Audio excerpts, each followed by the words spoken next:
Hi. Since we're in kind of a small room, I suggest we do this a little bit more interactive so that it doesn't sound like a kind of weird preaching or lecture. Is it okay? Let's start with an experiment. Take out your smartphone. Take out your smartphone. Everybody, come on. Play along, play along. Now, unlock your smartphone.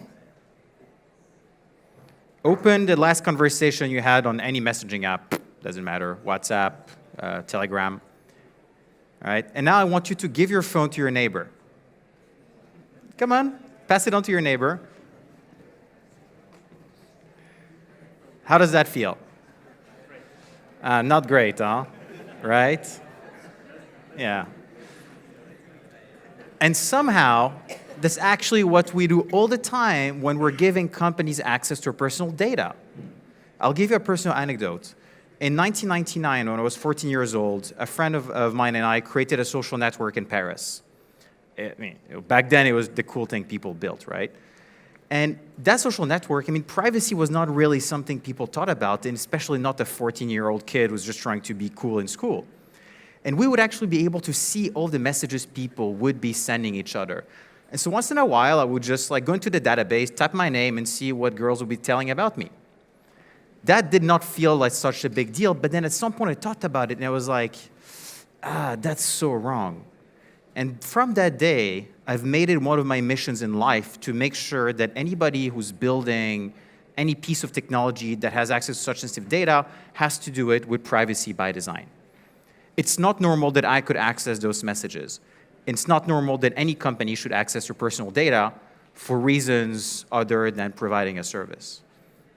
And one particular reason why this is becoming a big issue is that think back in the 90s, what digital personal data meant was very limited. You would connect to the internet. And on the internet, you would do a few things, but that was very limited in terms of how that represented your life. Then you would disconnect from the internet, and your real life would not be tracked.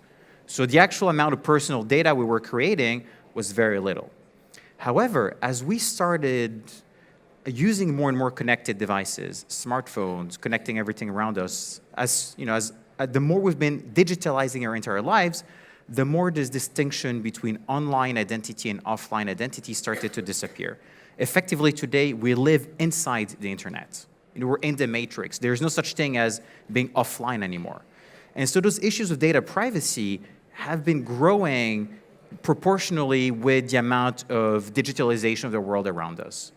And I believe that today we're getting to this tipping point where we have so much of our lives that's being tracked by so few companies that concentrate all of this that we're starting to basically freak out and say, no, this should change. The GDPR coming into force tomorrow is one way that we can solve that. But what I believe is the right solution is rather something that's called privacy by design. We should rethink the business models and the ways we build technology and products so that we guarantee privacy for people in the creation of those products. So in the case of my company, we build voice assistants. So think of us like an Alexa or a Siri. A voice assistant is by far one of the most intrusive things you can actually have. Think about it. You're putting a microphone in your house.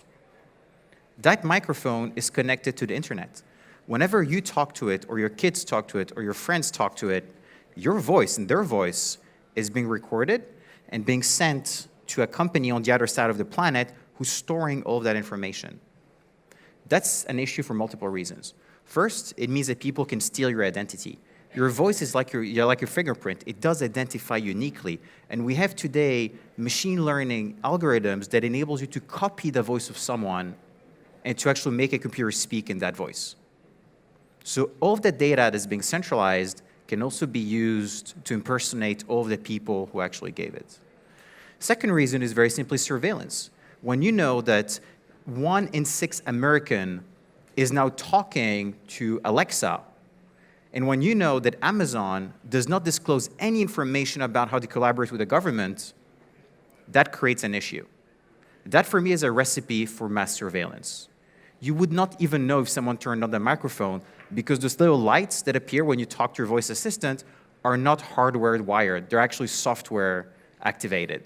So someone could activate the microphone without you actually even knowing that the microphone is on. But it can be worse. that company can get hacked.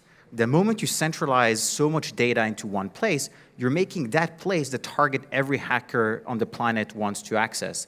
Because if you can hack the voice of 50 million people, not only is that very valuable to sell, but you could also start, as I say, to impersonate those people. You could call the bank of the person and say, hey, make this wire transfer. If you call your banker and they recognize your voice, they're never going to actually think it's not you. They can call your kids. Hey, it's mommy, it's daddy, whatever. Come on the corner. I couldn't find a place to park in front of the school. Like, these are the real issues we're facing in the very near future. So for us, building a voice assistant and putting a microphone in your family's home makes absolutely no sense if you don't figure out a privacy problem. And the way we solve that problem at Snips is that instead of analyzing your voice in the cloud, we're doing it directly on the machine that you're talking to. So when you're speaking to a device that has a Snips assistant inside, the device itself does a processing with no data ever being sent to the cloud. So this capability, this ability to do on-device processing of people's voice, means that nobody can also listen to you from the outside. Effectively, as a company, I don't have any data on how people actually use my assistant. I know nothing about them, which of course creates a bunch of problems, because we all know that in order to do AI, you need data. How do you make those voice assistants understand people if you don't have any data on how people are using it? And that's often what big companies like Amazon are trying to tell you. Give me your data, I'll give you a better service. In the case of voice assistant, that is absolutely incorrect. It turns out that you can actually pretend to use the product. So we actually created a technology that creates fake user data. So basically, we have a bunch of people around the world and a bunch of machines which are pretending to use the voice assistant and generating data that we can then train, that we can use to train it. So we're able today, even before launching a new product, to train it on 6 months of user data without any actual user data. So the technologies exist for that. We don't have to compromise, and it works really, really well. Do you have any questions so far? Just interrupt me, by the way. So you can understand what I'm trying to get to the point here is that privacy is something that we should never compromise on. We don't have to compromise on it. It's not something that we should feel comfortable giving access to the same way, you didn't feel comfortable giving your phone to the person next to you. And that's just one piece of the puzzle. So what we're building today at Snips is effectively an alternative to Alexa that guarantees privacy by design, that's also open source, and that is actually also decentralized, running on a blockchain. I can explain a little bit more about that later. I don't know if this session is live or not. We're going to be announcing a consumer product next year, so we're going to actually be shipping our own hardware devices to go with the voice assistant. So the voice assistant exists already today. We're now building a hardware device to actually go with it. So you're going to be able to have a real alternative to Alexa. And my goal is very simple. I want to destroy Alexa because it represents everything that's wrong, right? I mean, it represents everything that's wrong with the internet. It's a centralized product that sucks in all of your data. Amazon actually makes all the money and captures all the value from that ecosystem. It reuses this data. You have zero privacy. It's completely closed source. We have no idea how to cooperate with the government. This is effectively what the internet has gone to because we let it slip so far. And so when I say that I want to destroy it, I love Amazon as a company. I hate Alexa as a product. And I think we should really, really all be careful about that. So I mean, it's something I'm really passionate about. I'm just super happy that people finally care about privacy. I'm doing a big party in Paris tonight called a privacy party. I never thought it would be cool to celebrate GDPR, but it turned out 2,000 people RSVP'd. So now I have to actually do a party for that many people. So I think, it's a really good time to care about privacy, and I'm really hoping that you're all gonna participate in actually changing the way that companies use their personal data. Thank you. We'll take maybe a few questions from the audience. There's one right there. Can we get him a microphone? It works? Okay. Thank you very much. I'm Tarvo from Cybernetica. And initially, when you start speaking, you pitched my company. Great. because this is what we do actually. Did I pitch it well? Yeah, you did super well. Just wanted to ask, like, which you see the technologies which actually preserve the privacy in AI field. Yeah. So, sir, can you repeat that question? Which are the technologies you see like helping you preserving the privacy? So, I'm looking at 3 different types of technologies. The first one is, as I said, edge computing. So processing directly on the device without doing anything in the cloud. By effectively spreading out the processing on the device and not having to capture it, you're effectively limiting the risk on the individual user. So that's one thing, on-device processing. So that's very hard, by the way, because voice assistant traditionally required a lot of resources. We can run the Snips assistant on things like a Raspberry Pi. And as a matter of fact, if you want to already use Snips today, you can go on our website and you can download it and you can use it on a Raspberry Pi. So it's already something people are using. We have over 12,000 developers building stuff on top of our platform already. The second thing is blockchain.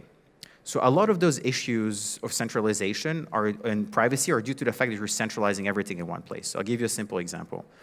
Say you want to offer an alternative to Alexa like we do. You also need people to be able to install some kind of voice apps on top of it, which means you need a marketplace. The problem is that if you want people to be able to monetize those apps, you need to offer a payment system. If you were to take the credit cards of users to power this payment system, then effectively you know the identity of every person using your product and you know everything they're purchasing. So even though you're not getting any data from the assistant itself, you're getting data from the purchases, and so you still know what they're doing. So by using a blockchain in that case, you can essentially offer an anonymous way for people to transact in a peer-to-peer fashion. So this is like a way where you can actually also solve a privacy issue on the payment level. And the third type of technology, which is something I'm very excited about for the future, is in the field of cryptography called secure computation. There are 3 things in particular that we've been working on at Snips. One is called differential privacy, the other one is called secure multi-party computation, and the third one is called homomorphic encryption. In a nutshell, this enables you to do mathematical operation on encrypted data directly. So you as a user, you encrypt the data on your device, send encrypted data to a server. The server does not have that key. It cannot see what data it actually is, but it can still run algorithms on top of it. Produces a result which is encrypted in itself, send it back to the user who can then decrypt it. Which means that you can actually combine the power of cloud computing for the processing with privacy by never getting the real data. And in fact, these type of technologies are starting to work. We've used it, for example, to do private analytics. We have an open source project that you can all access where we enable people to do analytics on their mobile phone or their voice assistant without knowing anything about individual users. And so I think in the next 5 to 10 years, as those privacy concerns are growing, we're going to see a lot more investment innovation happening in that space. And this is something I think is going to be a major, major factor. Thank you very much. Yeah. Thank you. Thanks. Thank you very much.